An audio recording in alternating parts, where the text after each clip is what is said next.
Në kuadër të ditës ndërkombëtare të detarit, Komuniteti i Transportit në bashkëpunim me Administratën Detare Shqiptare organizoi aktivitetin rajonal me temë duke mbajtur në lëvizje tregtim botërore, duke përballuar rreziqet. Në aktivitetin që u zhvillua në bordin e një trageti në portin e Durrësit, merrnin pjesë përfaqësues të institucioneve, industrisë detare, akademisë dhe detar nga vendet e Ballkanit Perëndimor dhe Bashkimit Evropian.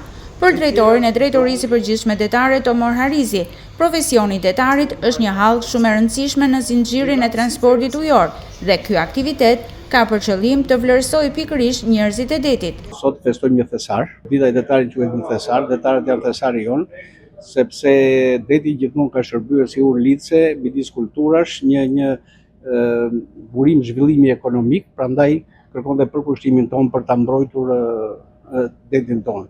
Në këtë moment dua të theksoj dhe rëndësinë e bashkëpunimit mes institucioneve të tjera, komuniteteve kombëtare dhe ndërkombëtare, pasi duke punuar gjithë së bashku, neve mund të krijojmë një sektor detar modern.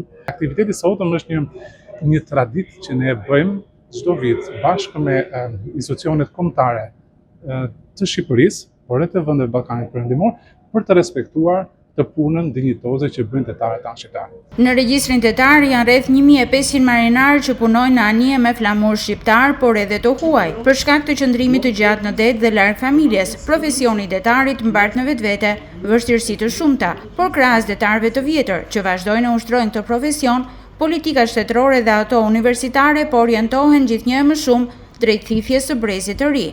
Është statistikë që është shumë e veçantë, është se kemi moshën e madhe që janë shumë të interesuar, ata që ka qenë detar të vjetër, por kemi edhe moshën e re që ne nëpërmjet politikave rajonale që po bën si Transport Community, së bashku me universitetet dhe me qendrat e trajnimit, po mundohemi që të tërheqim sa më shumë elementet e ri ose profesionistët e ri me qëllim që të fillojnë karrierën e tyre në transportin detar. Universiteti i Durrësit së bashku me Universitetin e Kotorit, Fakultetin e Kotorit, edhe Fakultetin e Vlorës kanë filluar të zhvillojnë një master ndërkombëtar për të drejtën detare në fushën e mjedisit, në cilët mundohen që të thithin sa më shumë profesionistë të ri që të fillojnë studimet e tyre master në këtë fushë. Dita ndërkombëtare e detarit festohet çdo vit më 25 qershor. Kjo datë e shpallur nga Organizata Ndërkombëtare Detare IMO nderon kontributin thelbësor që detarët i japin tregtisë botërore, ekonomisë dhe jetës së përditshme, duke njohur sakrificat e tyre të vazhdueshme.